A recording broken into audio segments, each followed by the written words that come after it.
menjadi hamba yang setia dan rela menderita. Yesaya 52 ayat 13 sampai 15, kemudian Yesaya 53 ayat yang ke-12. Kita baca lebih dahulu Yesaya 52 ayat 13 sampai 15.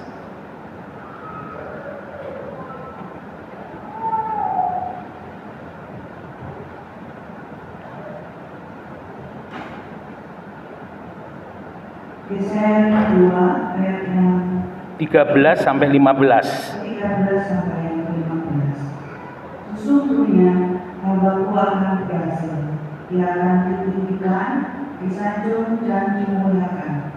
Seperti banyak orang akan tertegun melihat dia begitu buruk rupanya, bukan seperti manusia lagi, dan kapalnya bukan seperti anak manusia lagi. Demikianlah ia akan membuat tercengang banyak bangsa. Raja-raja akan menakutkan mulutnya melihat dia, sebab apa yang tidak diceritakan pada mereka akan mereka lihat, dan apa yang tidak mereka dengar akan mereka alami. Disambung pasal Yesaya 53 ayat 12.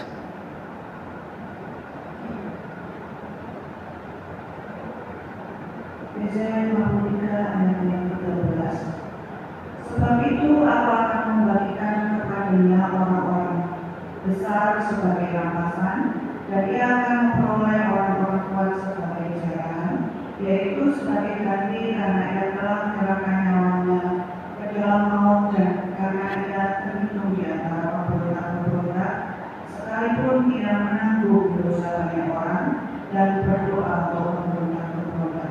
Ya, terima kasih.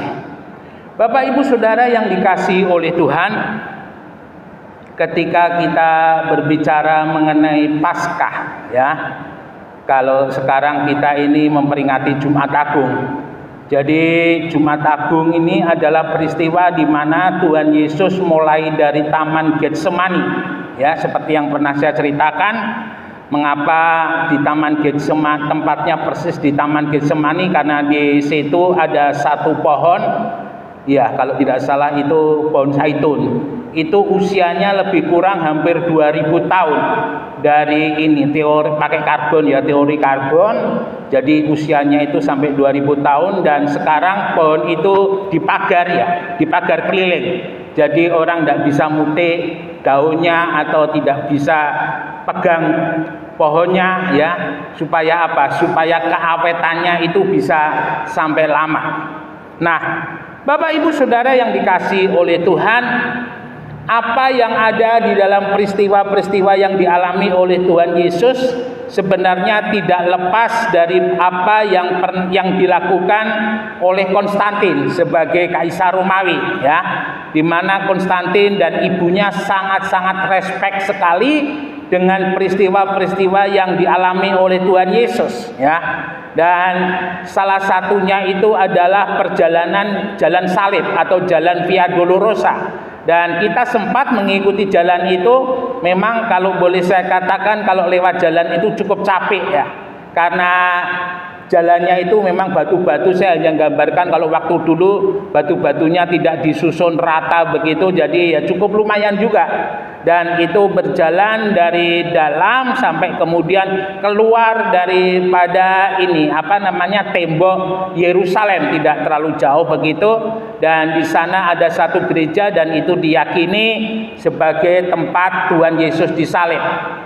Kalau sekarang kita melihat salib itu dikatakan sebagai Bukit Golgota, tetapi para ahli ketika Tuhan Yesus disalib itu lebih kepada jalan yang mempunyai banyak lintasan. Jadi jalan itu memang jalan utama pada saat itu, dan Tuhan Yesus disalibkan di sana, dan itu sudah menjadi tempat yang lazim untuk orang-orang yang disalib. Mengapa di tempat jalan yang banyak lintasan?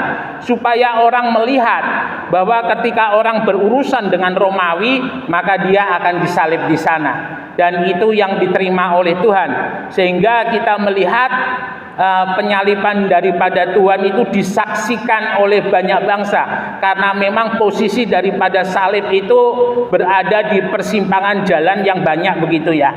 Nah, Bapak Ibu Saudara yang dikasihi oleh Tuhan, Mengapa harus dinyatakan seperti itu? Karena memang salib itu menjadi berita yang harus disampaikan kepada seluruh dunia. Berita penebusan, berita pengampunan itu diberitakan ke seluruh dunia. Karena kita tahu ketika Tuhan Yesus disalib dan diturunkan dan dikubur, orang-orang Farisi, ahli-ahli Taurat, mereka berunding ya, karena mereka ingat, mereka berkata akan apa yang disampaikan oleh Tuhan tentang kebangkitannya, sehingga mereka mulai membayar beberapa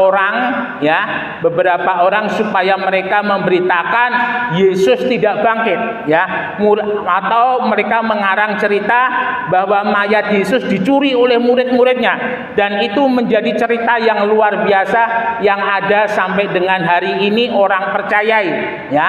Itu kita harus tahu betul bahwa berita tentang Yesus yang tidak disalib itu adalah berita yang disampaikan oleh orang-orang Farisi.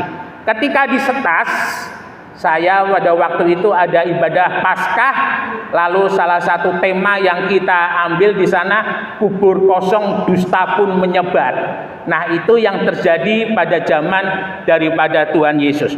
Bapak Ibu Saudara yang dikasihi oleh Tuhan, ada beberapa hal yang kita mau melihat di sini sebagai seorang hamba ya. Tuhan Yesus sebagai seorang hamba atau doulos. Seorang hamba yang disebut sebagai doulos itu adalah sebagai seorang hamba atau budak ya. Jadi dia dijual di pasar, kemudian dia dibeli, dan ketika dia dibeli, hak-hak yang ada pada dirinya menjadi kuasa daripada orang yang membeli ya. Salah satunya yang suka membeli budak ini adalah bosnya Gladiator ya. Gladiator ini kalau saudara lihat adalah orang yang suka mengadu orang dengan binatang. Nah, doulos ini adalah seperti itu keberadaannya. Dia melepaskan haknya untuk diperintah di bawah daripada orang yang membelinya. Dan itu juga yang dikenakan kepada Tuhan. Kemudian yang lain dikenakan Yesus juga sebagai ebed Yahweh ya, atau hamba Tuhan. Ini beda dengan doulos. Kalau ebed Yahweh ini adalah orang yang mengabdi kepada Tuhan dan dia juga dimiliki oleh Tuhan. Nah, ini yang menarik, mengabdi kepada Tuhan dan yang dimiliki oleh Tuhan. Bapak Ibu Saudara yang dikasihi oleh Tuhan, kita ingat apa yang dialami oleh Musa ya. Musa ini adalah seorang yang dikasihi oleh Tuhan, seorang yang dimiliki oleh Tuhan. Dengan kata lain firman Tuhan katakan sebagai biji matanya Tuhan. Nah, ulang kali kita melihat apa yang dialami oleh Musa menunjukkan bagaimana Tuhan itu menyertai di dalam kehidupannya. Tuhan melindungi di dalam kehidupannya. Tuhan menolong di dalam kesulitan, kesukaran yang dihadapinya. Itu yang dialami oleh Musa. Mengapa? Karena Musa adalah sebagai ebed Yahweh atau sebagai hamba Tuhan. Nah, pernyataan hamba Tuhan ini tidak hanya terjadi dari Tuhan Yesus, tetap juga murid-muridnya, juga setiap kehidupan kita orang percaya. Jadi Bapak Ibu Saudara dan saya ini adalah ebed Yahweh atau hamba-hambanya Tuhan. Kita tidak hanya hidup melayani Tuhan, tetapi kita juga menjadi miliknya Tuhan. Ketika kita percaya kepada Tuhan Yesus, kita menjadi miliknya Tuhan. Bapak Ibu Saudara yang dikasihi oleh Tuhan, untuk menjadikan setiap kehidupan kita sebagai ebed Yahweh, sebagai hamba Tuhan, kita melihat Yesus membayar dengan harga yang mahal. Meskipun untuk membawa Yesus disalib, Yudas Iskariot harus menerima 30 keping perak. Satu harga, kalau boleh dikatakan pada saat itu harga yang murah untuk seorang budak, hanya 30 keping perak. Nah, itu yang diminta oleh Yudas. Saya tidak tahu mengapa Yudas mempunyai pikiran seperti itu, tetapi kalau dari latar belakangnya kita ingat siapakah Yudas. Yudas itu adalah seorang bendahara yang tidak jujur. Firman Tuhan katakan ketika Maria memberikan persembahan minyak narwastu yang mahal kepada Tuhan, dan memecahkannya dan mencurahkan minyak itu ke kaki daripada Tuhan Yesus dan membasuhnya dengan rambutnya yang panjang, Yudas Iskariot diam-diam dia berkata, orang ini membuang-buang uang, lebih baik diserahkan kepada saya, nanti saya bagikan kepada para fakir miskin dan sebagainya. Ternyata yang disampaikan oleh Yudas itu bukan sesuatu hal yang tulus dari hatinya, tetapi itu adalah lebih kepada dia ingin memakai lagi banyak uang ketika dia menjadi bendaharanya daripada Tuhan Yesus. Tidak ada informasi yang lebih banyak lagi mengenai Yudas Iskariot selain dia menjadi bendahara yang tidak jujur dan menjual Tuhan setelah mendengar bahwa ketika dia menjual Tuhan, Tuhan akhirnya disalibkan, dia bunuh diri, dan dia sebelumnya dia membeli tanah, dan tanah itu disebut Hakaldama atau tanah darah, dan Yudas gantung diri di tanahnya. Firman Tuhan katakan sampai isi perutnya terburai, dan itu yang dialami oleh Yudas. Bapak Ibu Saudara yang dikasihi oleh Tuhan, ketika Yesus mau memiliki di dalam kehidupan kita, yang dilakukan oleh Yesus adalah mengorbankan dirinya, ya.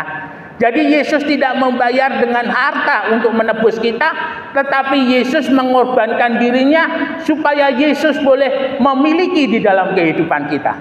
Sehingga kita tahu di negara Filipina itu kalau tidak salah, orang-orang yang melakukan drama tentang penyaliban Tuhan, mereka benar-benar minta disalib. Dan ketika mereka disalib, konon ceritanya itu ada mereka yang omname sampai 3 hari sampai 1 minggu. Ternyata mereka tidak tahan jika harus mengalami seperti yang dialami oleh Tuhan. Dan kemudian yang kita tahu juga bahwa ketika Tuhan Yesus disalib, kita lihat sebagai bentuk ketaatan total, ya.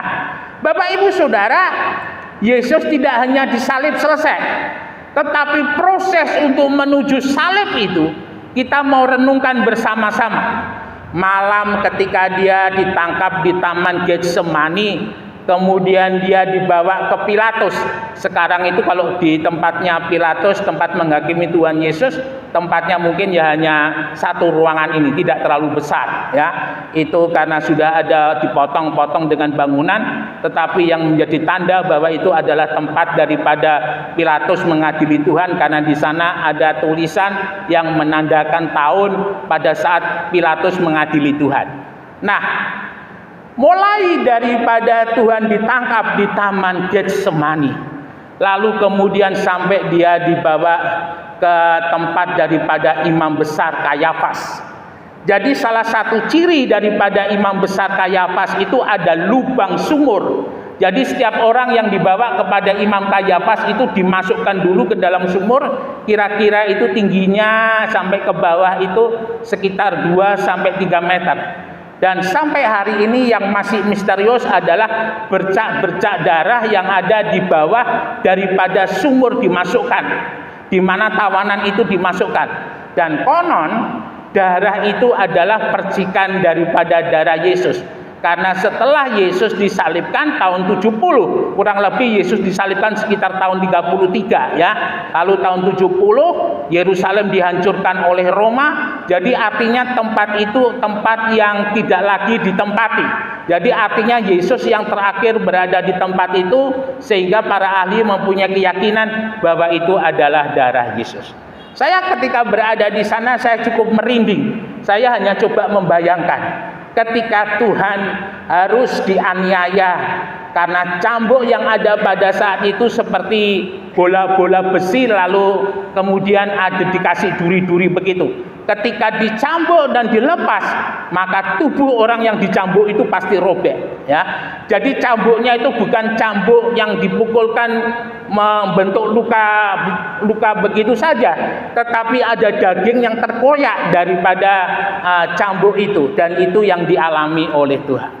Nah, Bapak Ibu Saudara yang dikasihi oleh Tuhan, setelah dari imam besar Kayafas, dan imam besar Kayafas pada saat itu lagi makan, ya. Jadi imam besar Kayafas, kalau di situ ada tradisi, kalau ada tawanan dan imam besar belum melihat di situ ada tawanan, maka tawanan itu akan tetap ditahan dan akan tetap menerima cambukan.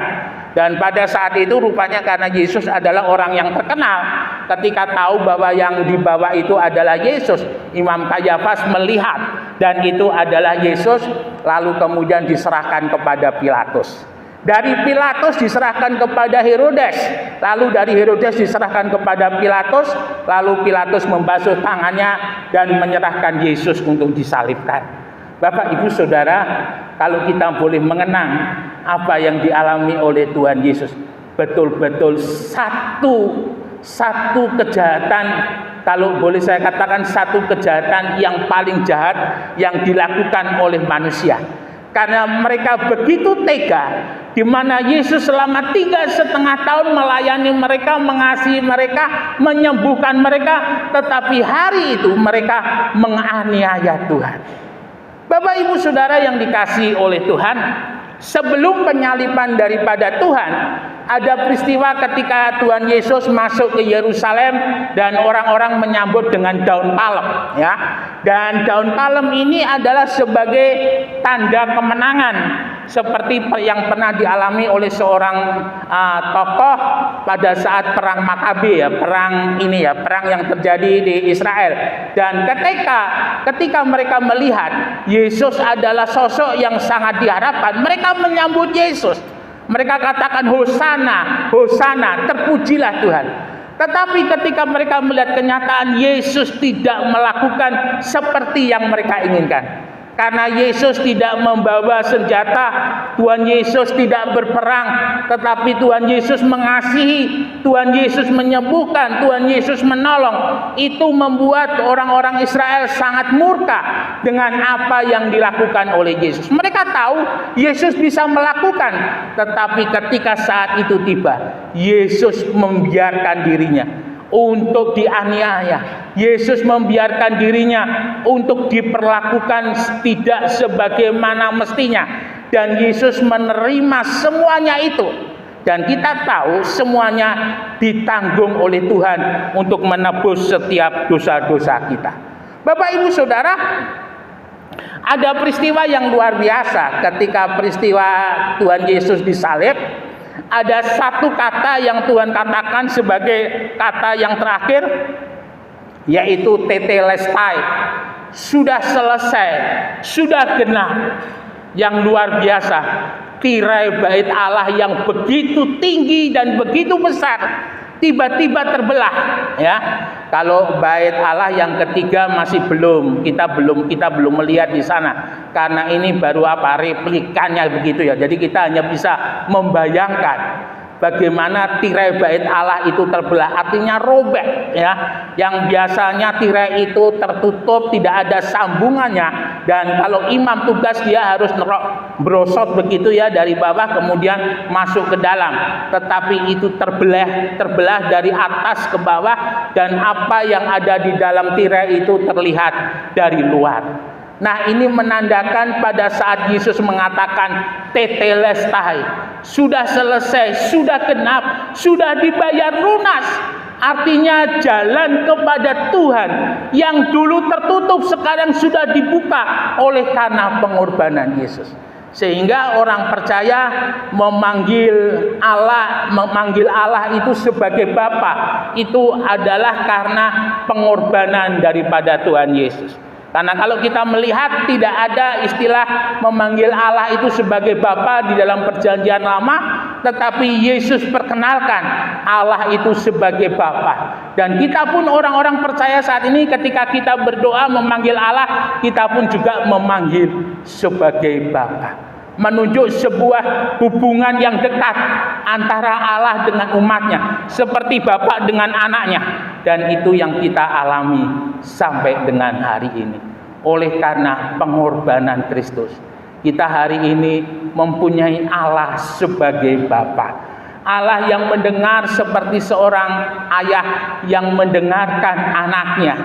seperti seorang ayah yang mendengarkan permintaan anaknya, seperti seorang bapa yang mengabulkan apa yang menjadi keinginan anaknya. Itulah berkat yang kita terima daripada penyaliban Tuhan.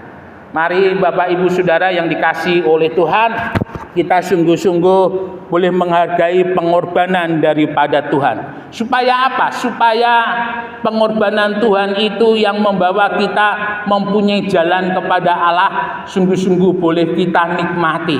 Di mana di dalam kehidupan kita boleh katakan, aku mempunyai Bapa yang kekal. Aku mempunyai Bapa yang mengasihiku. Aku mempunyai Bapa yang menggendong aku. Aku mempunyai Bapa yang menuntun tanganku. Dan aku mempunyai Bapa yang mendekap aku sampai selama-lamanya. Kiranya lewat pengorbanan daripada Tuhan Yesus, iman percaya kepada Tuhan semakin hari semakin sungguh, dan kita boleh semakin menikmati kasih dan kemurahannya sampai selama-lamanya. Immanuel, Tuhan Yesus memberkati, beri kemuliaan bagi nama Tuhan. Mari kita sama-sama